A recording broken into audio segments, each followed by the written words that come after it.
আচ্ছা, গতকাল আমরা পড়েছিলাম কি? আমাদের যে হিস্ট্রি যে প্রাগৈতিহাসিক ইতিহাস সম্পর্কে আমরা পড়েছিলাম। ইতিহাসের যে মানে টোটাল সিলেবাস বলো, প্লাস তার সাথে সাথে আমাদের ইতিহাসকে আমরা ঐতিহাসিক যুগ, প্রি হিস্ট্রি, প্রোটো হিস্ট্রি কাকে বলা হয় সেগুলো সম্পর্কে আমরা পড়েছি। আজকে আমরা খুব ইম্পর্টেন্ট একটা জিনিস আলোচনা করব। সেটা হচ্ছে প্রথমে প্রাচীন ভারতের বিভিন্ন ঐতিহাসিক উপাদান। ঐতিহাসিক উপাদান মানে বিভিন্ন উপাদান যার মাধ্যমে আমরা ইতিহাসকে জানতে পারি। তো ইতিহাসকে জানার সবচেয়ে বড় উপাদান কি, আমরা কিভাবে ইতিহাস সম্পর্কে জানব? মানে কি, যে বললো যে আকবর বলে একজন রাজা ছিল, ঠিক আছে, বা একজন ঔরঙ্গজেব বলে একজন রাজা ছিল, বা চন্দ্রগুপ্ত মৌর্য বলে একজন রাজা ছিল, তোমাকে বলা হলো, তুমি বলবে কি হয়েছে, রাজা ছিল? আচ্ছা, কি আমি তো দেখিনি কোনোদিন, ঠিক আছে। তো বলবে তার হচ্ছে কি আছে, তাহলে ক্যামেরায় সেই যে ছিল সেটা দেখাও, কোনো রেকর্ডিং দেখাও। তুমি কি দেখাতে পারবে? দেখাতে পারবে না। কেন পারবে না?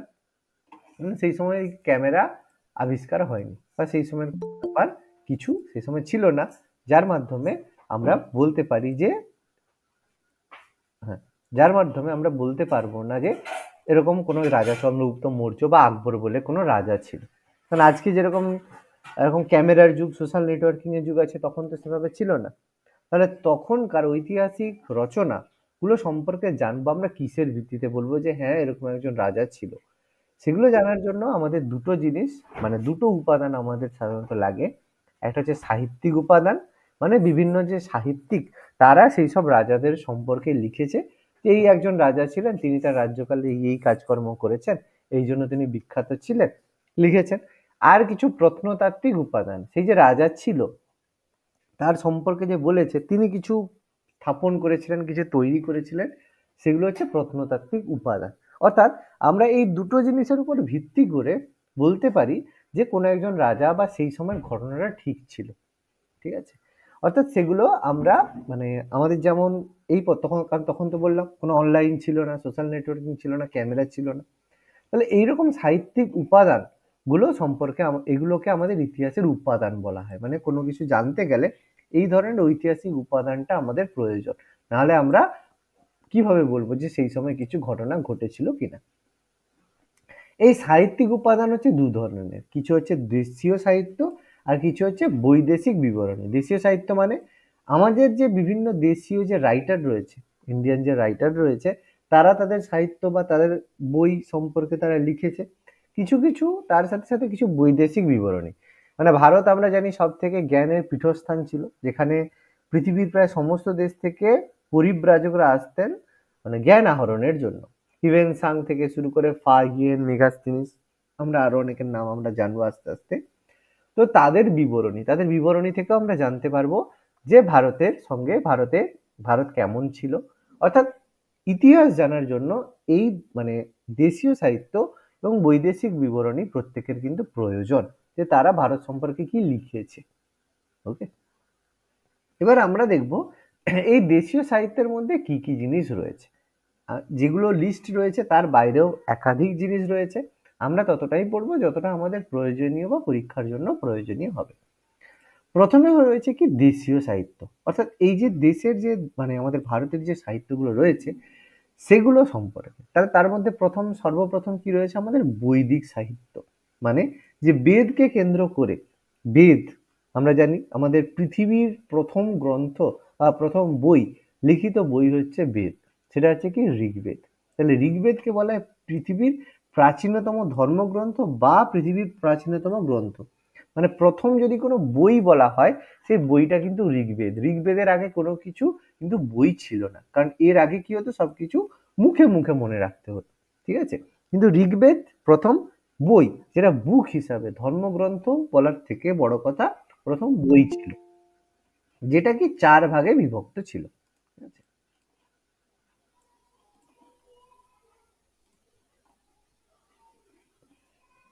কে এসে আবার চলে গেল?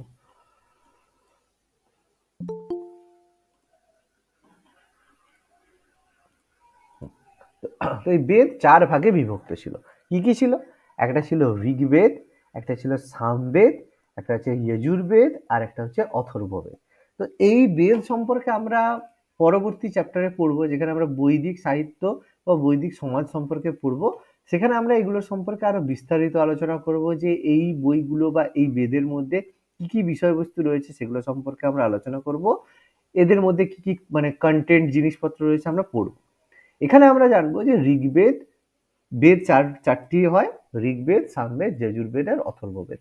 বৈদিক সাহিত্যের মধ্যে অন্যতম। এছাড়া বৈদিক সাহিত্য ছাড়াও রয়েছে বিভিন্ন ধর্মশাস্ত্র। ধর্মশাস্ত্র কথার মানে হচ্ছে যে ধর্মকে কেন্দ্র করে যেসব শাস্ত্র লেখা হতো। এবার এই ধর্মশাস্ত্রকে বিশেষত স্মৃতি সাহিত্যও বলা হতো। স্মৃতি সাহিত্যের মধ্যে অনেক রকমের স্মৃতি আছে: মনুস্মৃতি, নারদ স্মৃতি, যাজ্ঞবল্ক স্মৃতি, কাত্যায়ন স্মৃতি, দেবল স্মৃতি। এই ধরনের স্মৃতি লিটারেচার বা স্মৃতি সাহিত্য রয়েছে। স্মৃতি কথা কেন বলা হচ্ছে? স্মৃতি কথার অর্থ বলা হচ্ছে এই কারণে যে ওই সময় কি হতো, কোনো কিছু লিখিত অবস্থায় থাকতো না, শুনে শুনে মনে রাখতে হতো। শুনে শুনে এগুলোকে স্মৃতিতে বা মেমোরিতে মনে রাখতে হতো। সেই কারণে এগুলোকে স্মৃতি সাহিত্য বলা হতো। এই স্মৃতি সাহিত্য বিভিন্ন ধরনের হয়। তার মধ্যে আমরা জানি মনুস্মৃতি সবথেকে গুরুত্বপূর্ণ, যেটাকে বলা হতো হিন্দু ল বুক। মানে এখানে সমাজে চলতে গেলে কি কি আইন কানুন মেনে চলতে হবে সেগুলো সম্পর্কে মনুস্মৃতিতে লেখা আছে। আমরা পরে এগুলো সম্পর্কে পড়বো। এই যে স্মৃতি সাহিত্য, তারপরে সাংখ্য, মীমাংসা, বিভিন্ন ধরনের যে দর্শনগুলো রয়েছে, সাংখ্য দর্শন, ঠিক আছে, মীমাংসা দর্শন, এগুলো আমরা আস্তে আস্তে পড়বো, যেগুলো থেকে আমরা জানতে পারি সেই সময়ের যে সামাজিক, অর্থনৈতিক এবং রাষ্ট্রীয় ব্যবস্থা সম্পর্কে জানতে পারি।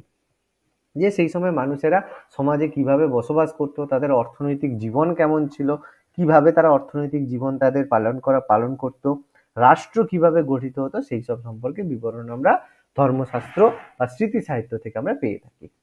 এছাড়াও আমাদের বিখ্যাত বিভিন্ন মহাকাব্য রয়েছে, যেটা আমাদের দুটো মহাকাব্য ভারতের রয়েছে, যেটা আমরা বলে থাকি খুব মানে ফেমাস বা গুরুত্বপূর্ণ। সেটা হচ্ছে রামায়ণ এবং মহাভারত। প্রত্যেকেই জানি রামায়ণ বাল্মীকি লেখা রামায়ণ, আর ব্যাসদেব রচিত মহাভারত। তো এর মধ্যে আমরা আস্তে আস্তে পরে এগুলো সম্পর্কে জানবো, যে কে এগুলোকে কোন ভাষায় রূপান্তরিত করেছে, সেগুলো সম্পর্কে আমরা পরবর্তীকালে আস্তে আস্তে জানবো, যেগুলো হচ্ছে সংস্কৃত ভাষায় লিখেছিল। তো এগুলো সম্পর্কে দেখো, এগুলো আমাদের ক্ষেত্রে একটা ব্যাপার কি, যে আমরা মনে করি এগুলো একটা মাইথোলজি বা গল্প, কিন্তু ইতিহাস বলেছে, কিন্তু আমাদের সংস্কৃতি বলেছে না, এগুলো হচ্ছে ইতিহাস, মানে এগুলো হিস্ট্রি। এগুলো কিন্তু কিন্তু কোনো গল্প নয়। রামায়ণ বা মহাভারত কোনো গল্প বা মাইথোলজি নয়, এটা অ্যাকচুয়ালি হয়েছিল, সেই সম্পর্কে বলা হয়ে থাকে। তো যাই হোক, এটা নিয়ে আমাদের যেহেতু মানে কি বলবো, ছোটবেলা থেকে এইভাবেই পড়ানো হয়েছে, না না এগুলো গল্প, ঠিক আছে, এইসব কোনো ব্যাপার নয়। কিন্তু প্রেজেন্টলি কি হচ্ছে, বিভিন্ন এভিডেন্স বা প্রমাণের কারণে এগুলো এমনভাবে, এগুলোর মানে এভিডেন্স আমরা বা প্রমাণ আমরা পাচ্ছি, যার ভিত্তিতে আমরা বলতে পারি যে এগুলো কিন্তু আর মহাকাব্য নয়, এগুলো কিন্তু একটা ইতিহাস। অর্থাৎ তার কিন্তু আমরা সমস্ত জায়গা প্রমাণ থেকে শুরু করে কার্বন ডেটিং থেকে শুরু করে সবকিছু কিন্তু আমরা পেয়েছি। ওকে, মহাকাব্য রামায়ণ মহাভারত। এরপরে গুরুত্বপূর্ণ আমরা জানি পুরাণ, ঠিক আছে। এরকম 18টি পুরাণ রয়েছে, অষ্টাদশ পুরাণ রয়েছে, যেগুলো ভারতের ইতিহাসের রচনার অন্যতম গুরুত্বপূর্ণ। 18টা পুরাণ রয়েছে: মৎস্য পুরাণ, কুর্ম পুরাণ, বরাহ পুরাণ, বহু ভাগবত পুরাণ, প্রচুর ধরনের পুরাণ রয়েছে। কি কি পুরাণ আমরা পরবর্তী যে বৈদিক সাহিত্যের ক্লাসে বা বৈদিক সমাজের ক্লাস যেটা আমরা পড়বো, সেখানে আমরা পুরাণগুলো সম্পর্কে ডিটেলসে আলোচনা করবো, যে কি কি পুরাণ রয়েছে, প্রাচীন পুরাণ কি, বড় পুরাণ কি, এক্সেট্রা ইনফরমেশন থাকবে। তারপরে আমাদের খুবই ফেমাস একটা বই রয়েছে, সেটা হচ্ছে অর্থশাস্ত্র। অর্থশাস্ত্র কিন্তু অর্থশাস্ত্র আর ধর্মশাস্ত্র কিন্তু সম্পূর্ণ আলাদা বই। তার কারণ যে অর্থশাস্ত্র হচ্ছে রচয়িতাকে আমরা জানি কৌটিল্য, চাণক্য, কৌটিল্য বা বিষ্ণুগুপ্ত, তিনি চন্দ্রগুপ্ত মৌর্যের প্রধানমন্ত্রী ছিলেন কৌটিল্য। তো তিনি একটি বিখ্যাত বই লিখেছিলেন অর্থশাস্ত্র। এবার এই বইটা এখনকার দিনে, মানে এখন বলা ভুল, চিরকালই ফেমাস। কেন? কারণ এই বইয়ে রাষ্ট্র পরিচালনার তথ্য লেখা আছে, কিভাবে একটা রাষ্ট্র বা একটা দেশকে পরিচালনা করবে সেই সম্পর্কে সমস্ত তথ্য দেওয়া আছে, এবং অর্থনৈতিক নিয়ম সংক্রান্ত নীতি এর মাধ্যমে করা হয়। মানে ভাবলে অবাক হবে, এই কৌটিল্যের কারণে আজকে যে আমাদের টাকা বা মানি সিস্টেম, এই যে টাকা মানে আগে তো বিনিময় প্রথার মাধ্যমে হতো, তো এই কৌটিল্যই প্রথমবার মানে বলেছিল যে না, বিনিময় একটা জিনিসের বিনিময়ে আরেকটা জিনিস করলে কখনো ব্যবসা বা অর্থনীতি উন্নতি করতে পারবে না। তিনিই প্রথম ইন্ট্রোডিউস করেছিলেন যে মানি বা টাকা। তখন মানি বলতে ব্যাপারটা কয়েন হিসেবে হতো, যে একটা জিনিসের পরিবর্তে আরেকটা জিনিস না করে একটা কয়েন হবে বা একটা মানে কোনো মুদ্রা হবে, যার মাধ্যমে কি হবে, মূল্য নির্ধারণ করা হবে। ঠিক আছে? তো সেই কারণে কৌটিল্যের অর্থশাস্ত্র এতটাই গুরুত্বপূর্ণ, আর হচ্ছে যেটা রাষ্ট্র পরিচালনার সাথে সাথে অর্থনৈতিক নিয়ম সংক্রান্ত নীতি নির্ধারণে খুব গুরুত্বপূর্ণ ভূমিকা পালন করে থাকে। আমরা পরে অর্থশাস্ত্র সম্পর্কে জানবো, যতটা প্রয়োজনীয় মৌর্য সাম্রাজ্যের মধ্যে আমরা জানবো। এছাড়া রয়েছে আমাদের বিখ্যাত বৌদ্ধ সাহিত্য। তো বৌদ্ধ সাহিত্য আমরা এটাও পড়বো যে Gautam Buddha is the founder of Buddhism, বৌদ্ধ ধর্মের তিনি প্রবক্তা ছিলেন।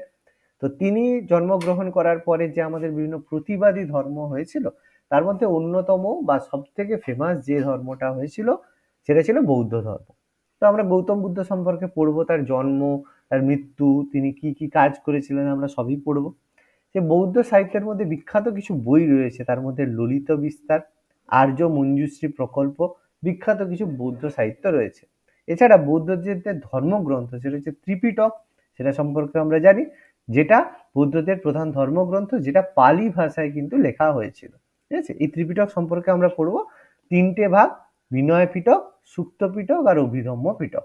এদের রাইটার কে বা এদের বিষয়বস্তু কি রয়েছে এগুলো সম্পর্কে আমরা ডিটেলসে পরে যে বৌদ্ধ ধর্মের যে ক্লাস হবে সেখানে আমরা আলোচনা করব। এরপর সেকেন্ড রয়েছে কি বৌদ্ধ সাহিত্যের একটা বিখ্যাত বই জাতক।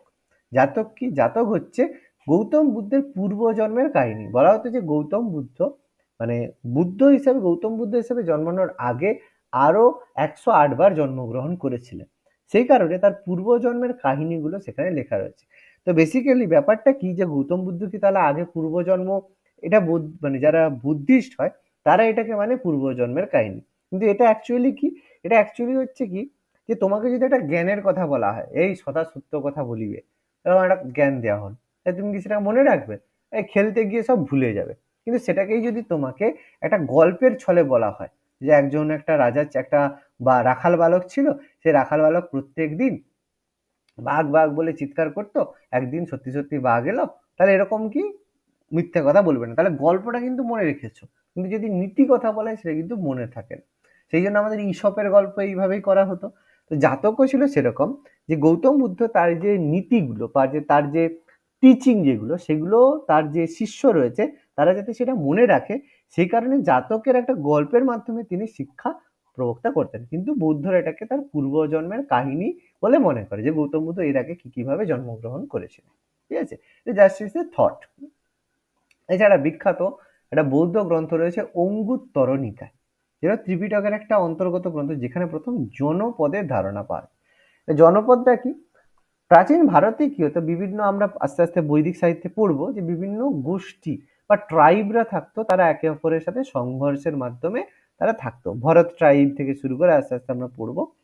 তো সেই ট্রাইবদের মধ্যে গন্ডগোলের মাধ্যমে এরকম আস্তে আস্তে ট্রাইবগুলো একে অপরের সাথে লড়াই করে বিভিন্ন জায়গা দখল করতে শুরু করে। তাহলে এইরকম বড় বড় ভারতে 16টা এরকম জনপদ তৈরি হয়েছিল। সেই জনপদের বিভিন্ন জায়গার রাজা ছিল, কাশী, কোশল, ব্রিজি, মল্ল, তারপরে এরকম ধরনের আমরা পড়বো সুরসেন, অসমক, ঠিক আছে, গান্ধার, এরকম আমরা কম্বোজ এরকম পড়বো। এরকম 16টা মহাজনপদ ছিল। তো সেই যে মহাজনপদের নাম বা প্রথম জনপদ যে গঠিত হয়েছিল, প্রথম জনপদ যদি বলা হয় সেটা ছিল কাশী। কাশী হচ্ছে সবচেয়ে প্রাচীন মহাজনপদ। কাশী বলতে প্রেজেন্ট ডেট হচ্ছে বারাণসী বা বেনারস যেটাকে বলা হয়, সেটা সবচেয়ে প্রাচীন শহর বলা হয়। পৃথিবীর সবচেয়ে প্রাচীন শহর কিন্তু কাশীকে বলা হয়। যাই হোক, তো এগুলোর যে ধারণা আমরা অঙ্গুত্তরণিকাতে পেয়েছি। এছাড়া বিখ্যাত আরো বই হচ্ছে সিংহলের ইতিবৃত্ত বা শ্রীলঙ্কার ইতিবৃত্ত, যেখান থেকেও আমরা বৌদ্ধ ধর্ম সম্পর্কে বা আমাদের ভারতের ইতিহাস সম্পর্কে জানতে পারি। তার মধ্যে গুরুত্বপূর্ণ হচ্ছে দীপবংশ আর মহাবংশ। এই দুটো কি? অশোক ছিল, সম্রাট অশোক ছিল, অশোক ছিলেন বিখ্যাত বৌদ্ধ ধর্মের প্রথম পৃষ্ঠপোষক বলাটা ভুল, বৌদ্ধ ধর্মের প্রথম বৃহৎ পৃষ্ঠপোষক রাজা। কারণ তিনি সিংহাসনে বসার পর কলিঙ্গ যুদ্ধের পরে বৌদ্ধ ধর্ম প্রবর্তনের জন্য তার যে পুত্র মহেন্দ্র আর সংঘমিত্রা, তার পুত্র ছিল মহেন্দ্র আর কন্যা ছিল সংঘমিত্রা, তাদেরকে অশোক কি করেছিল, শ্রীলঙ্কাতে পাঠিয়েছিল বৌদ্ধ ধর্ম প্রচারের জন্য। তো তারা যখন শ্রীলঙ্কায় ছিলেন, শ্রীলঙ্কায় থাকা অবস্থায় তারা বৌদ্ধ ধর্ম সম্পর্কে লিখেছিলেন এবং অশোকের জীবনকাল সম্পর্কেও লিখেছিলেন। সেই দুটো বই দীপবংশ এবং মহাবংশ নামে পরিচিত। এখানে গৌতম বুদ্ধের জীবনী সহ চন্দ্রগুপ্ত মৌর্যের বিষয়ক তথ্য পাওয়া যায়। Chandragupta Maurya as well as Ashoka সম্রাট অশোকের তথ্য এখান থেকে পাওয়া যায়। ঠিক আছে, চন্দ্রগুপ্ত মৌর্যের যে নাতি ছিলেন হচ্ছে অশোক, বিন্দুসার চন্দ্রগুপ্ত মৌর্যের পুত্র, তার পুত্র অশোক। তো তার সম্পর্কে এবং গৌতম চন্দ্রগুপ্ত মৌর্য, অশোক, বিন্দুসার এদের তথ্য আমরা এই শ্রীলঙ্কার ইতিবৃত্ত দীপবংশ মহাবংশ থেকে পেয়ে থাকি। এরপর নেক্সট জৈন সাহিত্য। যেরকম প্রতিবাদী ধর্মের মধ্যে বৌদ্ধ ধর্ম পপুলারিটি অর্জন করেছিল, সেরকম জৈন ধর্ম কিন্তু পপুলারিটি অর্জন করেছিল। তার ছিল বর্ধমান মহাবীর। আমরা জৈন ধর্ম সম্পর্কে পড়তে গিয়ে জানবো তীর্থঙ্কর সম্পর্কে। 24 জন তীর্থঙ্কর ছিল, আমরা ডিসকাস করবো এগুলো সম্পর্কে। তো এই জৈন সাহিত্যের মধ্যে অন্যতম যেটা হচ্ছে দ্বাদশ অঙ্গ। এগুলো কি, এগুলো সম্পর্কে আমরা আরো পরবর্তীকালে ডিসকাস করব। দ্বাদশ অঙ্গ মানে কি, জৈন ধর্মে যে বইগুলো মানে বুকস গুলোকে বলা হতো একটা অঙ্গ। মানে আমাদের কি, আমাদের শরীর কিভাবে গঠিত হয় অঙ্গ নিয়ে, মানে হাত একটা অঙ্গ, পা একটা অঙ্গ, চোখ একটা অঙ্গ, তাহলে পুরো অঙ্গ নিয়ে একটা শরীর গঠিত হয়। এরকম জৈন সাহিত্যে কি মনে করা হয়,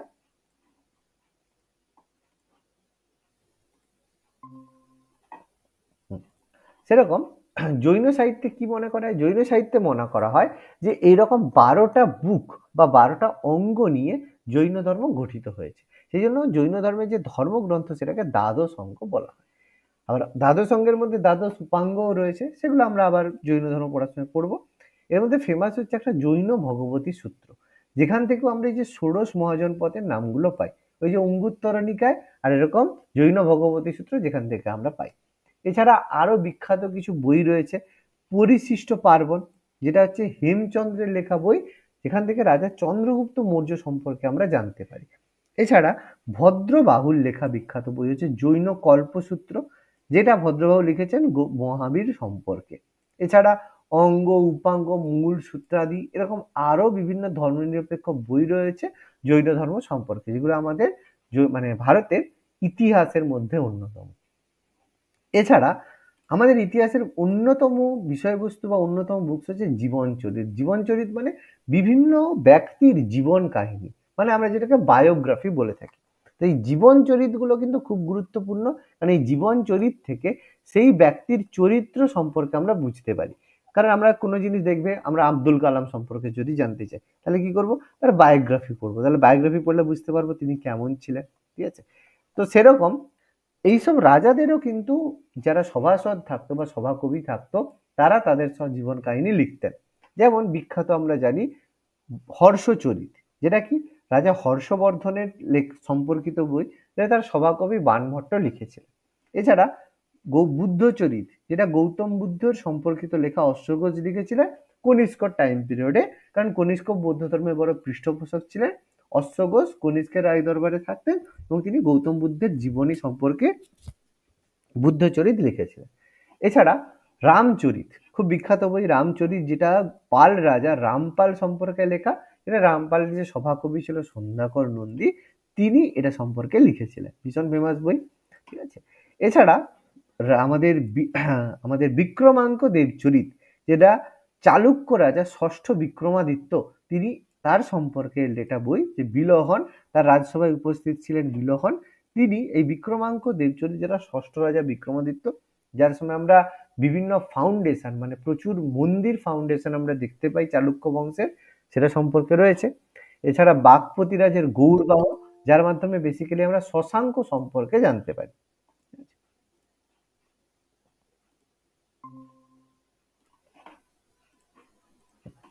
এছাড়া যশোবর্মণের লেখা হচ্ছে গৌড় বিজয়, সেটা আমরা পড়বো। যে যশোবর্মন হচ্ছে সম্পর্কে আমরা পড়বো যে তিনি গৌড় মানে শশাঙ্ককে পরাজিত করেছিলেন। তো যেগুলো আমরা পড়বো, যদিও দেখো শশাঙ্ককে জীবিত অবস্থায় কেউ কখনো পরাজিত করতে পারেনি, মানে অ্যাকচুয়ালি পরাজিত ভাস্কর বর্মন, আমরা পরে হর্ষবর্ধন আর ভাস্কর বর্মনের মিলিত আক্রমণে তিনি পরাজিত, মানে সম্পূর্ণ পরাজিত হননি, কিন্তু মানে প্রথম পরাজয়ের ফলে তিনি এতটাই ভেঙে পড়েছিলেন, সেই কারণে তার মৃত্যু হয়েছিল। তো যাই হোক, সেটা পরবর্তীকালে আমরা জানবো।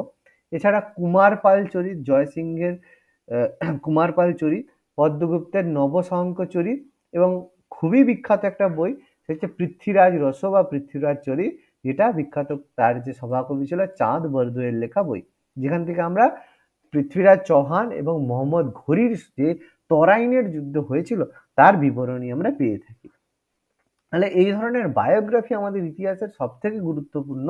তার কারণ এই বায়োগ্রাফির মাধ্যমে আমরা কোনো রাজার সম্পর্কে জানতে পারি, তার বংশ সম্পর্কে জানতে পারি, তার আগের পরের বা সম্পূর্ণ ডাইনেস্টি সম্পর্কে জানতে পারি, কে পরাজিত করেছিল সেগুলো, এইসব আমরা ইনফরমেশন পেয়ে থাকি। অর্থাৎ আমাদের ইতিহাসের জন্য জীবন চরিত বা বায়োগ্রাফিক্যাল জিনিস কিন্তু খুবই গুরুত্বপূর্ণ। ঠিক আছে, এবং প্রচুর বই আছে, আমরা আস্তে আস্তে দেখবো।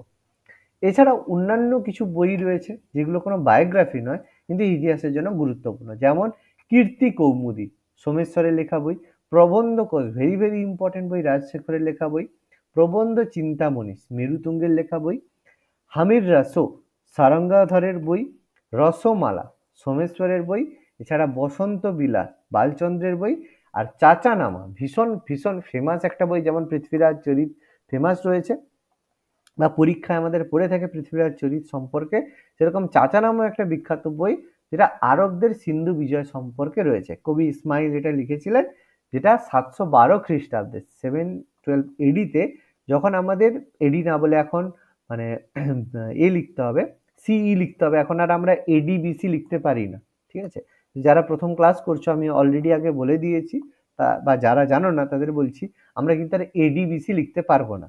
ঠিক আছে, এখন 712কে লিখতে হবে সিই মানে কমন এরা, আর যদি খ্রিস্টপূর্বাব্দ হয় সেটাকে লিখতে হবে বিসিই। ঠিক আছে, যেগুলো যিশু খ্রিস্টের আগে সেগুলো বিসিই হবে, আর তারপরে সিই হবে। আগে আমরা লিখতাম এডি আর বিসি লিখতাম। ঠিক আছে, এখন কিন্তু এডি বিসি আর লেখা যাবে না। ঠিক আছে, এখন এটা বন্ধ হয়ে গেছে টোটালি, এখন সিই আর বিসিই লিখতে হয়। ঠিক আছে, এর কারণে অন্য কারণ রয়েছে, খুব বেশি ডিটেলস আমি আলোচনা করছি না। তো 712 খ্রিস্টাব্দে ভারতে যখন মোহাম্মদ বিন কাসেম আক্রমণ করেছিল, তখন সিন্ধু প্রদেশের রাজা ছিলেন রাজা দাহির। ঠিক আছে, তো রাজা দাহিরকে পরাজিত করার পরে যখন আমাদের সিন্ধু প্রদেশে যখন ইসলামিক ইনভেশন বা ইসলাম যারা ইসলাম ধর্ম যখন ইসলাম শাসকরা যখন এসেছিল বা দখল করেছিল, সেটা আমরা চাচানামা থেকে জানতে পারি। আমরা এগুলো সম্পর্কে পরবর্তীকালে পড়ব। ওকে, নেক্সট, এরপর কিছু বিখ্যাত গ্রন্থ আমি দিয়েছি যেগুলো আমাদের পড়তে হবে বা মনে রাখতে হবে, যেগুলো থেকে পরীক্ষায় পড়ে।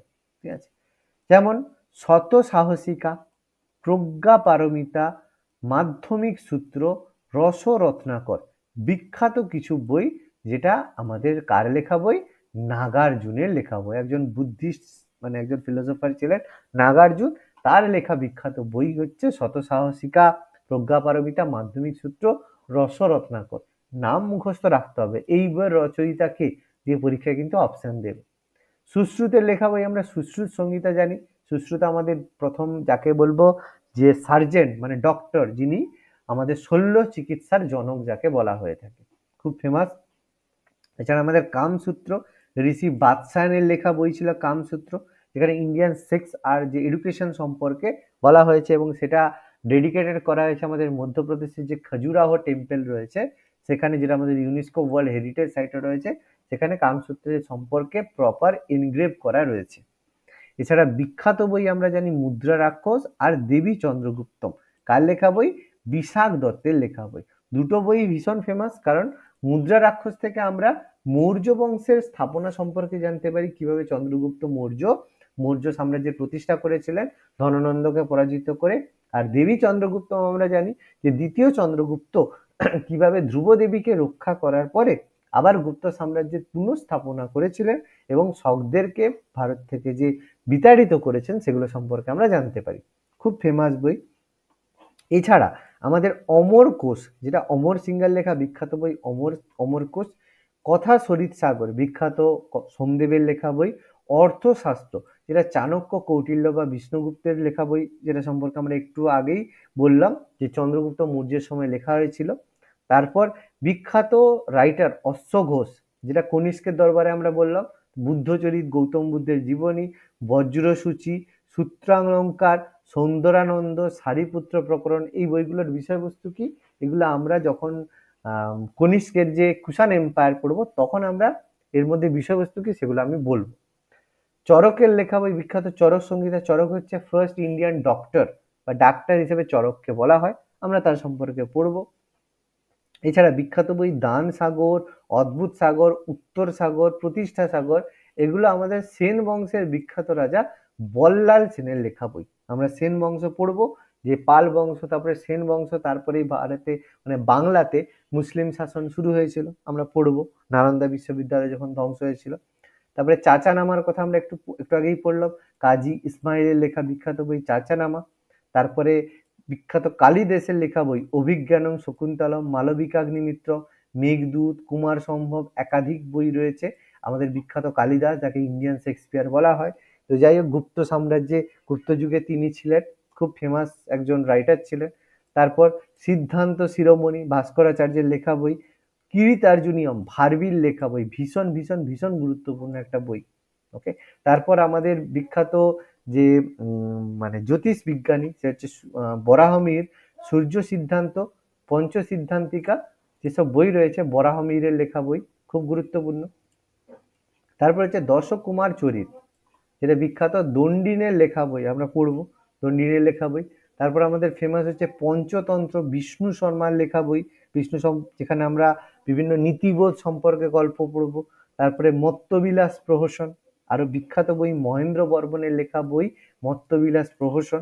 তাহলে এই ধরনের প্রচুর বই আমরা পড়বো। এদিকেও আমি লিস্ট আমাদের রয়েছে, আয়ুর্বেদ দীপিকা চক্রপাণি দত্ত, তারপরে রামচরিত আর রামচরিত মানস, এই দুটা বই সবসময় প্রচুর গুলিয়ে যায় আর পরীক্ষার সময় ভুল হয়। রামচরিত মানস বললে তুলসীদাস, আর রামচরিত বললে সন্ধ্যাকর নন্দী, এটা ভুল প্রচুর হয়, সবসময়ই হয়, কিন্তু যাতে ভুল না হয় সেটা কিন্তু আমাদের খেয়াল রাখতে হবে এটা। ঠিক আছে। আয়ুর্বেদ দীপিকা যেটা আমরা বললাম চক্রপাণি দত্তের লেখা বই বিখ্যাত। তারপরে ধৈর লেখা বই পবনদূত, উমাপতি ধরের লেখা চন্দ্রচূড়ামণি, তারপর গীত গোবিন্দ জয়দেবের লেখা, মৃচ্ছকটিকম শূদ্র লেখা, তারপর হচ্ছে কামন্দকের লেখা নীতিসার। এগুলো গুরুত্বপূর্ণ মানে বইগুলো রয়েছে যেগুলো সম্পর্কে আমাদের পড়তে হবে, যেগুলো কিন্তু আমাদের পরীক্ষায় পড়ে। অনেক বই আছে, তার মধ্যে আমি যেগুলো এখানে লিস্টে দিয়েছি মার্ক করছি না যেগুলো, সেগুলোও পড়তে হবে। যেগুলো আমি এখানে লিখে দিয়েছি এগুলো সবগুলোই কিন্তু পড়তে হবে। তার মধ্যে যেগুলো মার্ক করছি এগুলো প্রচুর পরীক্ষায় পড়েছে বারবার। জিমুদ বাহনের লেখা দায় বাহন, মিলিন্দ পানহ তো প্রচুর বার পরীক্ষায় এসেছে। মিলিন্দ পানহ বা মিলিন্দ পাঞ্চহ, যেটা বলা হয় নাগসেন, আর হচ্ছে আমাদের যে এরা আমাদের যে ইন্দো গ্রিক রাজা মিনান্দা, তার মধ্যে কথোপকথন, আমরা পড়বো এটা সম্পর্কে। তারপরে পতঞ্জলির লেখা বই মহাভাষ্য, আরো ফেমাস বই। তারপরে হর্ষবর্ধনের সময় রত্নাবলী, প্রিয়দর্শিকা, নাগানন্দ, যেসব নাটক এগুলো হর্ষবর্ধন রচনা করেছিলেন। পাণিনির লেখা বিখ্যাত বই অষ্টাধ্যায়ী, এগুলো মানে প্রচুরবার পরীক্ষায় এসেছে। তারপরে নাট্যশাস্ত্র, ভরতমুনির লেখা বই, যেখান থেকে আমাদের যে ক্লাসিক্যাল ড্যান্স সেগুলো হয়েছে ভারতনাট্যম থেকে শুরু, ভারতনাট্যম। তারপরে স্বপ্ন বাসবদত্তা, ব্যাসের লেখা বই, এগুলো সম্পর্কে আমাদের পড়তে হবে। ঠিক আছে। তো যাই হোক, তারপরে কাদম্বরী, আমাদের লাস্ট পয়েন্ট নটা লিস্ট এখানে যেটা রয়েছে কাদম্বরী, বাণভট্টের লেখা বই, এগুলো কিন্তু আমাদের পড়তে হবে। কোন বইয়ের কে রাইটার এগুলো কিন্তু আমাদের মুখস্থ করতেই হবে। ওকে। এবার যেমন ভারতীয় শাসক, ভারতীয় যে ঐতিহাসিক রয়েছে তাদের যেমন পড়তে হবে, সেরকম বিদেশি পর্যটক যারা বাইরে থেকে এসেছিল তাদের বিবরণীর নামগুলো কিন্তু আমাদের জানতে হবে। তার মধ্যে বিখ্যাত আমরা জানি হেরোডোটাস। হেরোডোটাসকে আমরা কি বলি? ইতিহাসের জনক বলা হয় হেরোডোটাসকে। গ্রিক, তিনি প্রথম ইতিহাস লেখা তিনি প্রথম শুরু করেছিলেন বলে তাকে ইতিহাসের জনক বলা হয়। তো তার লেখা একটা বই ছিল হিস্টোরিয়া, আমরা খুব ফেমাস জানি হিস্টোরিয়া। সেখানে তিনি প্রথম ইন্ডিয়ার কথা উল্লেখ করেছিলেন, যেখান থেকে আমরা জানি যে পারসিক যারা ছিল তারা ভারতকে আক্রমণ করেছিল উত্তর পশ্চিম সীমান্তে, পারসিক বিজয় সম্পর্কে জানতে পারি। হেরোডোটাস খুবই ফেমাস বই, তার লেখা বই। এছাড়া চিকিৎসক ছিলেন টেসিয়াস, গ্রিকের। তার মানে তিনি ভারত সম্পর্কে বিভিন্ন অবিশ্বাস্য কাহিনী লিখেছেন। প্লুটাক, যে আলেকজান্ডারের জীবনীকার, আলেকজান্ডারের জীবনী সম্পর্কে তিনি লিখেছেন প্লুটাক, গ্রিসের। আলেকজান্ডার দ্য গ্রেট আমরা প্রত্যেকেই জানি, ভারত আক্রমণ তিনি করেছিলেন। তো আলেকজান্ডার বা সিকান্দার যাকে বলা হয়। তারপরে পলিবিয়াস, গ্রিকের, তিনি ভারতে গ্রিক আক্রমণ সম্পর্কে বলেছেন, ভীষণ ভীষণ ফেমাস। মেগাস্তিনিস, এর সম্পর্কে আমরা আবার পরবর্তীকালে পড়বো। মেগাস্তিনিস কে ছিল? আর যে আলেকজান্ডার ছিল তার সেনাপতি ছিল সেলুকাস, সেই সেলুকাসের দূত ছিল মেগাস্তিনিস। মানে যখন চন্দ্রগুপ্ত মৌর্যের রাজত্বকাল সম্পর্কে জানতে পারি, কারণ চন্দ্রগুপ্ত মৌর্য যখন ভারতে মৌর্য সাম্রাজ্য স্থাপন করেন তখন উত্তর পশ্চিম ভারতে কি হয়েছিল? তখন উত্তর পশ্চিম ভারতে যে গ্রিক শাসকরা কিন্তু থাকতেন। তো সেই গ্রিকদেরকে ভারত থেকে বিতাড়িত করেছিলেন চন্দ্রগুপ্ত মৌর্য। বিতাড়িত করার ফলে সেলুকাস ভারত আক্রমণ করেছিল এবং সেই আক্রমণ থেকে প্রতিহত করার জন্য সেলুকাসের সঙ্গে চন্দ্রগুপ্ত মৌর্যের প্রথম ইন্টারন্যাশনাল ট্রিটি বা আন্তর্জাতিক চুক্তি হয়েছিল এবং সেই চুক্তির মাধ্যমে মেগাস্তিনিসকে ভারতে পাঠানো হয়েছিল এবং মেগাস্তিনিস ভারতে আসার পরে তার বই লিখেছিলেন ইন্ডিকা, যেখান থেকে আমরা ভারত সম্পর্কে বিভিন্ন তথ্য পাই এবং পাই যে পাটলিপুত্র নগর কেমন ছিল, ভারত কিভাবে, ভারতের যে ইতিহাস কি ছিল সেগুলো সম্পর্কে আমরা পাই। বিখ্যাত ভূগোল আমরা প্রত্যেকেই জানি টলিমি, যিনি গ্রিসের একজন বিখ্যাত ভূগোলবিদ ছিলেন, তার লেখা বই জিওগ্রাফি হাইফিগেসিস বলে একটা বই লিখেছিলেন, যেখানে সমুদ্রিক পথের বিবরণ বলা হয়। টলিমির বই থেকেই কিন্তু মানে যে সমুদ্র যাত্রা শুরু হয়েছিল, ঠিক আছে। বিখ্যাত ভূগোলবিদ ছিলেন টলিমি। তারপরে হেকারটিয়াস ছিলেন, যিনি একটা বই লিখেছিলেন এ সার্ভে অফ দ্য ওয়ার্ল্ড, যেখানে আরব সাগরের বিস্তৃত বর্ণনা তিনি করেছেন, তিনিও গ্রিসের ভূগোলবিদ ছিলেন। স্ট্র্যাবো, বিখ্যাত ঐতিহাসিক স্ট্র্যাবো ছিল, তার সম্পর্কে আমরা পাবো। গ্রিকদের মানে আমাদের মৌর্য সাম্রাজ্য সম্পর্কে তারও মন্তব্য রয়েছে, আমরা পড়বো। তার বই ছিল জিওগ্রাফিক্যাল, যেখান থেকে ভারত আর রোম বাণিজ্য সম্পর্কে আমরা জানতে পারি। এছাড়া একটা বিখ্যাত বই ছিল Periplus of the Erythraean Sea, ভীষণ ভীষণ ফেমাস বই, কিন্তু এই বইটার অ্যাকচুয়ালি রাইটার কে সেটা সম্পর্কে এখনো কিন্তু জানা যায়নি যে কে রাইটার। এই জন্য অজ্ঞাত একজন নাবিক বলা হয় তিনি এই বইটা লিখেছিলেন, Periplus of the Erythraean Sea, ভারত মহাসাগর ভ্রমণ, যার থেকে আমরা ভারত রোমের বাণিজ্য সম্পর্কে জানতে পারি, কিন্তু রাইটার সম্পর্কে কিন্তু লেখক কি সেগুলো সম্পর্কে কিন্তু আমরা আজকেও অজানা রয়েছি। এছাড়া প্লিনির হচ্ছে আমাদের ন্যাচারাল হিস্ট্রি বা প্রাকৃতিক ইতিহাস বিখ্যাত বই, তিনি একজন রোমান পণ্ডিত ছিলেন, খুব ফেমাস। তারপরে চীনের হেরোডোটাস বলা হয় সু মা কিয়েনকে, তো তিনি কুষাণ সাম্রাজ্য যখন হয়েছিল তার লেখা বই ছিল সি কি, সেখান থেকে কুষাণ রাজত্বকাল সম্পর্কে আমরা জানতে পারি। তিনি এই যে আমাদের ভীম কদফিসেসের সময়, কুদেল কদফিসেস, ভীম কদফিসেস আমরা পড়বো, কুষাণ সাম্রাজ্যের ফাউন্ডার ছিল কুজুল কদফিসেস। চীনের হেরিডিটাস বলা হয় কারণ চীনের হিস্ট্রি থেকে আমরা কুষাণদের সম্পর্কে জানতে পারি। কেন? কারণ কুষাণরা চীনের ইউচি জাতির শাখা ছিল, ঠিক আছে, সেই কারণে কুষাণ রাজত্বকাল খুবই গুরুত্বপূর্ণ, ভারতে কনিষ্ক আমরা পড়বো। তারপরে আমরা তো ফেমাস প্রত্যেকেই জানি ফা হিয়েন সম্পর্কে, যিনি চীন থেকে ভারতে এসেছিলেন দ্বিতীয় চন্দ্রগুপ্তের রাজত্বকালে, তার লেখা বিখ্যাত বই ফো কুও কি, তাই তো।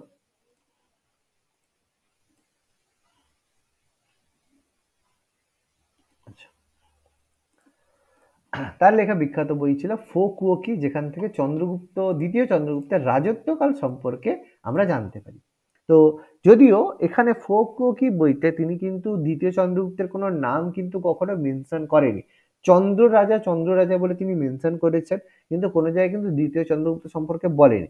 তাহলে ফাহিয়েন যে দ্বিতীয় চন্দ্রগুপ্তের রাজত্বকালে এসেছিল, এটা সব জায়গায় সব বইতেই তোমরা পড়ে থাকবে, কিন্তু অ্যাকচুয়ালি তার টাইম পিরিয়ডে ছিল কিনা এটা নিয়ে কিন্তু খুব ডাউটফুল রয়েছে। তো যাই হোক, এরপর আমরা হিউয়েন সাং, তো এনার সম্পর্কে কোনো ডাউট নেই, তার কারণ ইনি হর্ষবর্ধনের সময় এসেছিলেন, তো এবং তার সময় তিনি অনেকগুলো জায়গা পরিভ্রমণ করেছিলেন। তো আমাদের হচ্ছে হর্ষবর্ধনের মানে মানে সভা, দ্বিতীয় পুলকেশীর সভা, প্রথম নরসিংহ বর্মনের সভা, প্রত্যেক মানে চালুক্য আমাদের মানে সমস্ত জায়গা তিনি পরিভ্রমণ করেছিলেন হিউয়েন সাং, ঠিক আছে। তাই প্রিন্স অফ পিলগ্রিমস বলা হয়ে থাকে। তিনি হর্ষবর্ধনের রাজত্বকালে এসেছে, তার বিখ্যাত বই সি ইউ কি থেকে আমরা হর্ষবর্ধন বৌদ্ধ ধর্ম, সমকালীন ভারতবর্ষ, এছাড়া দ্বিতীয় পুলকেশী, হর্ষবর্ধনের যে চিরশত্রু বলা হয় দ্বিতীয় পুলকেশী, তার সম্পর্কে জানতে পারি। তারপরে শশাঙ্ক, গৌড় রাজ্যে শশাঙ্ক সম্পর্কে জানতে পারি, হিউয়েন সাং সম্পর্কে।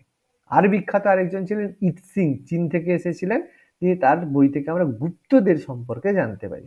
অর্থাৎ এরকম প্রচুর বিদেশি মানে পরিব্রাজক এসেছিলেন, যাদের লেখা থেকে আমরা ইন্ডিয়ান হিস্ট্রি সম্পর্কে জানতে পারি।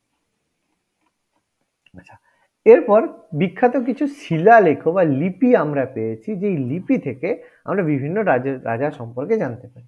তার মধ্যে ভীষণ ফেমাস ছিল এলাহাবাদ প্রশস্তি, যেটাকে আমরা প্রয়াগ প্রশস্তি বলি, যেটা সমুদ্রগুপ্তের যে সভাকবি ছিল হরিসেন, তিনি এটা লিখেছিলেন বা খোদাই করেছিলেন, যেখানে আমরা সমুদ্রগুপ্তের কৃতিত্ব সম্পর্কে জানতে পারি। যে সমুদ্রগুপ্তকে আমরা ভারতের নেপোলিয়ান বলি, কেন বলি? কারণ সমুদ্রগুপ্ত জীবনে কোনো যুদ্ধে পরাজিত হননি, ঠিক আছে? এবং তিনি উত্তর ভারত এবং দক্ষিণ ভারত প্রায় সমস্ত ভারতের সমস্ত অংশই তিনি কিন্তু মানে জয় করেছিলেন, ঠিক আছে? উত্তর ভারত দক্ষিণ ভারত এই পরাজিত করে মানে সমস্ত রাজ্য তিনি জয় করেছিলেন। দু রকমের আলাদা আলাদা নীতি ছিল, দিগ্বিজয় আর গ্রহণ পরিমুখ নীতি, আমরা পরবর্তীকালে আলোচনা করব। তিনি যে অশ্বমেধ যজ্ঞ করেছিলেন, খুবই ফেমাস ছিল সমুদ্রগুপ্ত, তার সম্পর্কে আমরা এলাহাবাদ প্রশস্তি থেকে জানতে পারি। এছাড়া বিখ্যাত নাসিক প্রশস্তি ভীষণ ফেমাস, যেটা লিখেছিল কে? গৌতমী বলশ্রী। গৌতমী বলশ্রীকে গৌতমীপুত্র সাতকর্ণীর মা ছিলেন গৌতমী বলশ্রী, যেখানে গৌতমীপুত্র সাতকর্ণীর রাজ্য জয় সম্পর্কে লেখা হয়। তো এটাও গৌতমীপুত্র সাতকর্ণীর মৃত্যুর পরে কিন্তু লেখা হয়েছিল, ঠিক আছে? গৌতমীপুত্র সাতকর্ণী যখন মারা যান, তার মৃত্যুর পরে তার যে গ্লোরি মানে তার যে মানে রাজ্যত্বের যে গুরুত্বপূর্ণ, সেটা তার মা বলশ্রী এটা এনগ্রেভ করেছিলেন নাসিক প্রশস্তি থেকে। খুবই পাওয়ারফুল রাজা ছিলেন গৌতমীপুত্র সাতকর্ণী, আমরা জানি।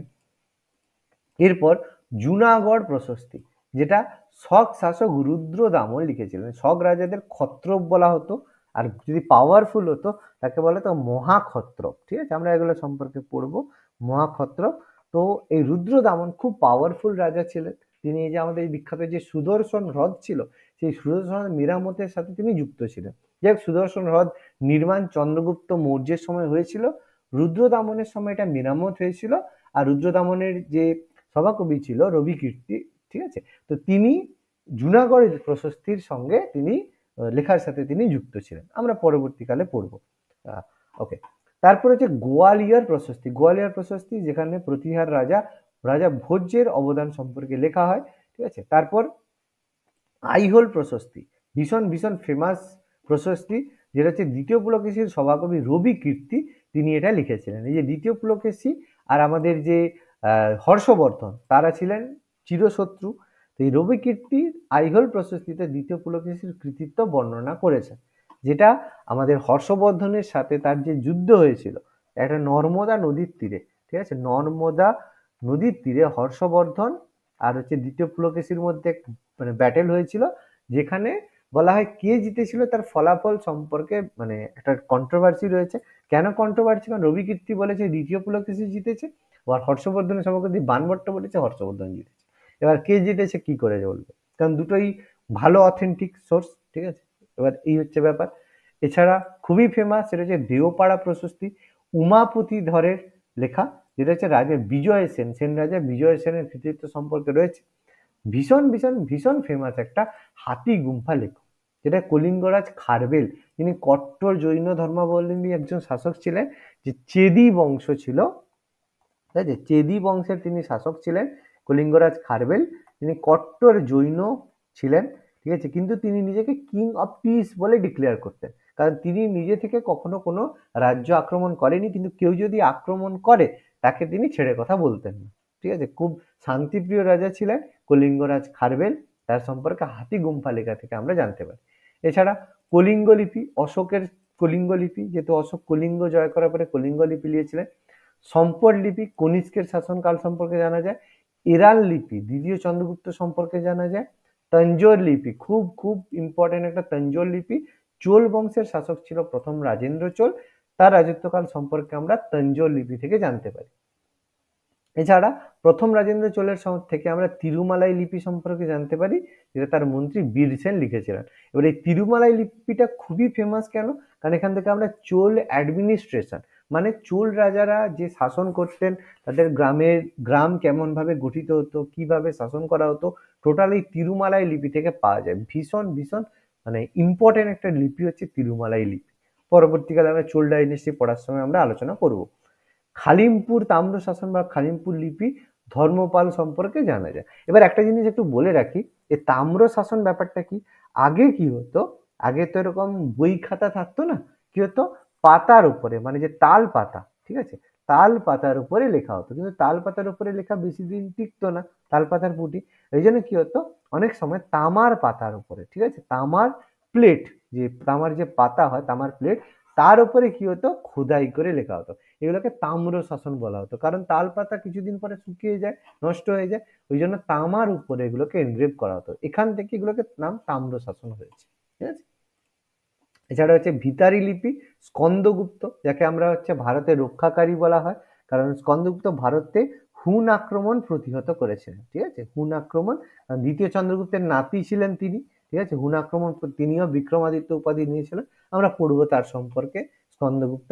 এছাড়া বিখ্যাত আমাদের রয়েছে গঞ্জাম লিপি, শশাঙ্ক সম্পর্কে জানতে পারি। গরুড়ধ্বজ লিপি, যেটা হেলিওডোরাস সম্পর্কে জানতে পারি। হেলিওডোরাস তিনি ভারতে আসার পরে ভারতে বৈষ্ণব ধর্ম গ্রহণ করেছিলেন। ঠিক আছে, বৈষ্ণব ধর্ম, এটা হচ্ছে ইন্দো গ্রিকদের সময় আমরা পড়বো। বৈষ্ণব ধর্ম গ্রহণ করেছিলেন এবং ভারতে গৌরধ্বজ যে একটা স্তম্ভ তিনি নির্মাণ করেছেন। আমরা এগুলো সম্পর্কে পরে পড়বো। বোজাক্ষাই লিপি খুব ফেমাস। এটা কি, আর্য রাজাগণ সম্পর্কে জানতে পারি, এটা সম্পর্কে আমি একটু বলছি। এই বোজাক্ষাই লিপিটা কি, ভারতের সাথে যে ইরান, ঠিক আছে, ইরান যেটা আজকের দিনে ইরান হচ্ছে মুসলিম কান্ট্রি, কিন্তু অ্যাকচুয়ালি ইরান তো মুসলিম কান্ট্রি না। ইরানে থাকতো কারা, যারা পারসিকরা থাকতো, পারস্য ছিল তখন, পারসি।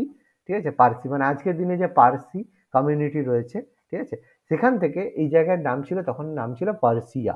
ঠিক আছে, দেখবে প্রিন্স অফ পারসিয়া একটা সিনেমা আছে খুব ভালো, তো সেই জায়গার নাম ছিল আগে পার্সিয়া। ঠিক আছে, তা যারা থাকতো তাদেরকে পারসি বলা হতো। আর জায়গাটার নাম আর কি ইরান হয়ে গেছে, তার কারণ কি, যখন এই ইরানে ইসলামিক ইনভেশন হয়, ঠিক আছে, ইসলামিক ইনভেশন হয়, ইসলামিক ইনভেশন হওয়ার পরে এই দেশ থেকে পার্সিদেরকে পুরোপুরি খেদিয়ে একদম মানে মেরে এখান থেকে তাড়িয়ে দেওয়া হয়েছে।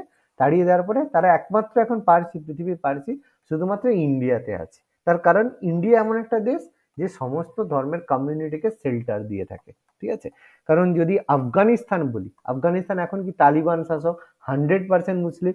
আফগানিস্তান একসময় 100% বুদ্ধিস্ট ছিল, টোটালটাই বুদ্ধিস্ট ছিল। যখন ইসলামিক ইনভেশন হয়, ধীরে ধীরে জোর করে কনভার্ট করে প্রত্যেককে ইসলাম বা মুসলিম করা হয়েছে। পাকিস্তানেও 100% মানে হিন্দু ছিল, সেটা আজকের দিনে মুসলিম হয়ে গেছে।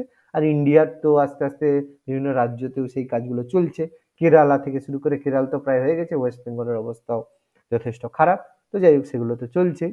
তো এই ব্যাপার, তো ইরান এই বোজাক্ষাই লিপি, যেখানে ইরানের যে পার্সি কমিউনিটি, পার্সি যারা হতো তাদের লেখা শিলালিপি এখানে রয়েছে। জেন্দাবেস্তা তোমরা হয়তো নাম শুনেছো, ঠিক আছে, জেন্দাবেস্তা পার্সিকদের বিখ্যাত ধর্মগ্রন্থ জেন্দাবেস্তা। তো সেখানে এগুলো সম্পর্কে বলা আছে, তাদের কালচারে আমাদের যে বিভিন্ন বৈদিক যেসব দেবতারা রয়েছে তাদের নাম ওখানে মেনশন করা রয়েছে। আমরা পরে এগুলো বৈদিক এখানে সেখানে পড়বো, বৈদিক সাহিত্যে পড়বো। নানাঘাট লিপি, যেটা নয়নিকা বা নাগনিকা লিখেছেন প্রথম সাতকর্ণী, তিনি স্ত্রী ছিলেন। প্রথম সাতকর্ণী কি, গৌতমী সাতকর্ণীর অনেক অনেক অনেক অনেক আগের দাদা, মানে যে আমাদের যে সাতবাহন ডাইনেস্টি ছিল তার হচ্ছে রিয়েল ফাউন্ডার বলা হয় প্রথম সাতকর্ণীকে। মানে অ্যাকচুয়াল ফাউন্ডার যে সিমুক, কিন্তু সিমুক এতটা পাওয়ারফুল ছিল না। প্রথম সাতকর্ণী প্রথম দক্ষিণ ভারত বিজয় করে মানে সাতবাহন ডাইনেস্টিকে পাওয়ারফুল করেছিলেন। এই জন্য তার কীর্তি নানাঘাট লিপিতে লিখেছিলেন তার ওয়াইফ নয়নিকা বা নাগরিকা। আর বিখ্যাত মন্দাসর লিপি ছিল, যেটা যশোবর্ধন, মন্দাসরের রাজা ছিলেন যশোবর্ধন, তার কৃতিত্ব সম্পর্কে বলা হয়েছে। তাহলে এই লিপিগুলোর নাম আমরা ক্লাসে পড়তে পড়তে বহু জায়গায় এইসব লিপিগুলোর নাম ব্যবহার করা হবে। এই লিপি থেকে এই জানা যায়, এই লিপি থেকে এই জানা যায়। এর মধ্যে এই 19টা লিপি ভীষণ ভীষণ গুরুত্বপূর্ণ। আরো লিপি আছে, তার মধ্যে এই লিপিগুলোর নাম মনে রাখতেই হবে, 100% মনে রাখতে হবে, কারণ এগুলোর নাম বারবার বিভিন্ন জায়গায় মেনশন করা হবে। এই জন্য আমি আগে এটা তোমাদের ক্লাসে পড়িয়ে দিচ্ছি, প্লাস নোটসটাও দিয়ে দিচ্ছি। তাহলে কি, এই নামগুলো যখন পরে পাবে ঝট করে মাথায় আসবে, হ্যাঁ এই লিপিটার নাম আমি আগে শুনেছি, এটা এই রাজার সম্পর্কে বলা আছে। ফলে এটা কিন্তু একটু পড়তে হবে, একটু মাথায় রাখতে হবে। ওকে, লাস্ট অফ অল যেটা হচ্ছে বিভিন্ন মুদ্রা।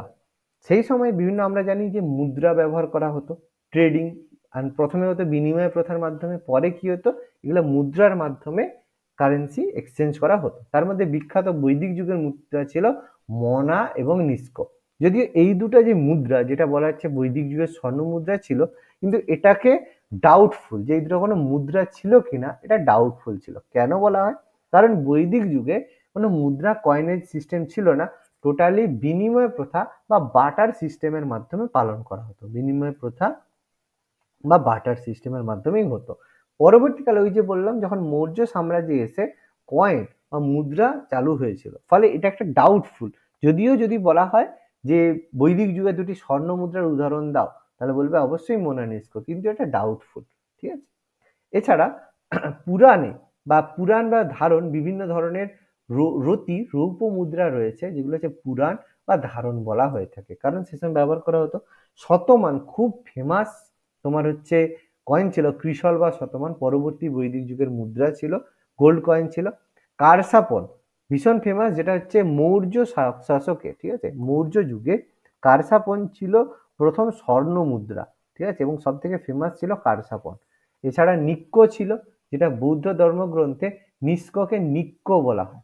এছাড়া সুবর্ণ বৌদ্ধ ধর্মের স্বর্ণ মুদ্রা, পদ, এছাড়া প্রতিম সাতবাহনদের মুদ্রা, এছাড়া আরো প্রচুর নাম আমরা মুদ্রাদের পরবর্তীকালে পড়বো ক্লাসে, আস্তে আস্তে আমরা এগুলো আলোচনা করব, যে টঙ্কা, জিতল, প্রচুর মুদ্রা আমরা আস্তে আস্তে পাবো, ঠিক আছে। মুদ্রার আমরা ডিটেলস সবকিছু আস্তে আস্তে পড়বো। কিছু তথ্য এখানে মেনশন করা আছে যেগুলো একটু মাথায় রাখতে হবে, যেগুলো থেকে ডাইরেক্ট কোশ্চেন আসে। যে মেগাস্তিনিস কার রাজত্বকালে ভারতে এসেছিলেন? চন্দ্রগুপ্ত মৌর্য। মেগাস্তিনিস কে ছিলেন? সেলুকাসের দূত ছিলেন, তিনি গ্রিক সেলুকাসের দূত ছিলেন, চন্দ্রগুপ্ত মৌর্যের দরবারে এসেছিলেন। আর ভারত আর রোম বাণিজ্য সম্পর্কে জানার সব থেকে গুরুত্বপূর্ণ উপাদান কি? Periplus of the Erythraean Sea, আমি একটু আগেই বলেছিলাম। ফো কুয়োকি বইটির রচয়িতাকে? তাহলে ডেফিনেটলি হবে ফাহিয়েন। বা ফো কুয়োকি থেকে কোন রাজার সম্পর্কে জানতে পারি? দ্বিতীয় চন্দ্রগুপ্ত সম্পর্কে জানতে পারি। হিউয়েন সিং এর লেখা বিখ্যাত বই কি? সি ইউকি, যেটা সম্পর্কে আমরা বৌদ্ধ ধর্ম এবং হর্ষবর্ধনের রাজত্বকাল সম্পর্কে জানতে পারি। প্রথম পৃথিবীর বা ভারতের প্রথম সংস্কৃত অভিধান কোনটি? সংস্কৃত অভিধান হচ্ছে কোনটা? অমর কোষ। আমি একটু আগেই বললাম অমর সিং এর লেখা বই অমর কোষ, যেটা হচ্ছে প্রথম সংস্কৃত অভিধান বা ডিকশনারি। প্রথম ব্যাকরণ বই, সেটা কি? মহাভাষ্য। প্রথম ব্যাকরণ বই পতঞ্জলির লেখা বই, ব্যাকরণ বই মহাভাষ্য, এটা হচ্ছে পৃথিবীর প্রথম ব্যাকরণ বই, ঠিক আছে, ব্যাকরণ বই হচ্ছে মহাভাষ্য। জেমস প্রিন্সেপ, খুব ফেমাস একটা নাম, আমরা পরে আবার পড়বো। 1837 তিনি খরষ্টি আর ব্রাহ্মী লেখা তিনি পাঠোদ্ধার করেছিলেন, যার ফলে আমরা অশোকের যে শিলালিপি সেটা আমরা পড়তে পেয়েছিলাম। এটা হচ্ছে আমরা জানি এশিয়াটিক সোসাইটি, যেটা হচ্ছে উইলিয়াম জোন্স প্রতিষ্ঠা করেছিল, তার তিনি সম্পাদক ছিলেন এশিয়াটিক সোসাইটি, জেমস প্রিন্সেপ। অর্থাৎ ভাবো 1837, এর আগে আমরা জানতামই না যে অশোক বলে কোনো রাজা ছিল, চন্দ্রগুপ্ত মৌর্য বলে কোনো রাজা ছিল, কিছুই আমরা জানতাম না। তার কারণ কি? সে সময় লেখার আমরা পাঠোদ্ধারই করতে পারিনি। তাহলে এরপরে পাঠোদ্ধার হওয়ার পরে তারপরে আমরা জানলাম এরকম ব্যাপার। ভাবলে অবাক হবে, চন্দ্রগুপ্ত মৌর্য এদের সম্পর্কে আমরা 1917 সালে জানতে পেরেছি, যখন অর্থশাস্ত্রটা পাওয়া গেছিল। তার আগে জানতেই পারিনি, ঠিক আছে, যেটা আমাদের দুর্ভাগ্য। তো যাই হোক, ভারতে প্রথম স্বর্ণ মুদ্রার আবির্ভাব হয়েছিল কুষাণ রাজা ভীম কোদফিসেসের সময়। ভীম কোদফিসেস হচ্ছে আমাদের যে কনিষ্কের পিতা ছিল, ভীম কোদফিসেস। প্রথম রাজা ছিল কুজুল কোদফিসেস বা প্রথম কোদফিসেস, আর দ্বিতীয় রাজা ছিল ভীম কোদফিসেস বা দ্বিতীয় কোদফিসেস। তার সময় ভারতে প্রথম স্বর্ণ মুদ্রার আবির্ভাব হয়। যদিও ভারতে প্রথম স্বর্ণ মুদ্রা নিয়ে এসেছিল ইন্দো গ্রিক রাজারা, ঠিক আছে, কিন্তু ইন্দো গ্রিক রাজারা অত মানে প্রচুর যে যাকে বলা হয় কয়েন সেটা আনেননি, কিন্তু পুরো ভারতে মানে সার্কুলেট করেছিল প্রথম মানে কুষাণরা, এই জন্য খুব মানে হাই কোয়ান্টিটিতে। এছাড়া গুজরাটের লোথালে প্রথম পৃথিবীর প্রাচীনতম বন্দর আবিষ্কার হয়েছিল। বন্দর কিসে, যেটাকে ডক বলি, এই বন্দরের মাধ্যমে কি হতো? ট্রেড হতো, বাণিজ্য হতো বিভিন্ন দেশের সাথে। তার মধ্যে ফেমাস আমাদের মেসোপটেমিয়া, ঠিক আছে, মেসোপটেমিয়া, যেটা আমাদের ইরাক বলা হয় আজকের দিনে মেসোপটেমিয়াকে, ঠিক আছে। যাই হোক, সেগুলো আমরা পরে পড়বো। তার সাথে বাণিজ্য হতো, সিন্ধু সভ্যতাতে পড়বো। আইহোল প্রশস্তির কথা আমরা একটু আগে পড়লাম, যেটা দ্বিতীয় পুলকেশীর সম্পর্কে বর্ণনা রয়েছে আইহোল প্রশস্তিতে। স্কন্দগুপ্তের সম্পর্কে লেখা হয়েছে ভিতারি স্তম্ভলেখতে, হাতি গুম্ফা থেকে কলিঙ্গরাজ খারবেল সম্পর্কে রয়েছে। এবার এটা আমাদের খুব এমসিকিউ আছে, যে নিউমিসমেটিক্স বলতে কি বুঝো? নিউমিসমেটিক্স কি? যে বিজ্ঞানসম্মত পদ্ধতিতে প্রাচীন মুদ্রা পরীক্ষা নিরীক্ষা করার পদ্ধতি, মানে যেই পদ্ধতিতে অনেক প্রাচীন মুদ্রা পাওয়া যায় সেগুলোকে সায়েন্টিফিক পদ্ধতিতে আমরা যে পরীক্ষা করি তার পদ্ধতিতে হচ্ছে নিউমিসমেটিক্স। রিসেন্ট পরীক্ষায় পড়েছে, একটু মাথায় রাখতে হবে। আর ভারতে প্রথম স্বর্ণ মুদ্রার প্রচলন হয়েছিল কোথায়? বিহার আর উত্তরপ্রদেশে। বলবে কেন স্যার বিহার আর উত্তরপ্রদেশে কেন? কারণ বিহার আর উত্তরপ্রদেশকে কেন্দ্র করে গড়ে উঠেছিল ভারতের প্রথম পাওয়ারফুল এম্পায়ার, সেটা হচ্ছে মগধ এম্পায়ার, ঠিক আছে, মগধ এম্পায়ার গড়ে উঠেছিল। আর মগধে হর্ষঙ্ক ডাইনেস্টি, তারপর আমাদের হচ্ছে নন্দ ডাইনেস্টির পরে এসেছিল খুব ফেমাস, সেটা হচ্ছে মৌর্য সাম্রাজ্য। ঠিক আছে, এই যে আমি একটু আগেই বললাম মৌর্য সাম্রাজ্য, মগধের রাজধানী ছিল সেই সময় পাটলিপুত্র, মানে আজকের দিনে পাট্টা যেটাকে বলি, সেই পাটলিপুত্রে মৌর্য সাম্রাজ্যের শাসক ছিল চন্দ্রগুপ্ত মৌর্য। চন্দ্রগুপ্ত মৌর্যের যে সভা, মানে সেনা, মানে আমাদের যে চন্দ্রগুপ্ত মৌর্যের আহ কি বলেছে প্রধানমন্ত্রী, প্রাইম মিনিস্টার ছিল কৌটিল্য। আমি বললাম তিনি অর্থশাস্ত্রের মাধ্যমে প্রথম মুদ্রার প্রচলন করেছিলেন। এই জন্য প্রথম যদি মুদ্রার প্রচলন কোথায় হয়, সেটা বিহার আর পূর্ব উত্তরপ্রদেশের পূর্ব দিক, মানে যেই জায়গাতে আমাদের মৌর্যান ডাইনেস্টি বা মৌর্য সাম্রাজ্যের ক্যাপিটাল ছিল। ওকে, তাহলে এগুলো আমাদের মাথার মধ্যে রাখতে হবে, খুবই ইম্পর্টেন্ট এই নোটস, এটা আমাদের পড়ে রাখতে হবে মাথার মধ্যে। ক্লিয়ার হলো, বোঝা গেল?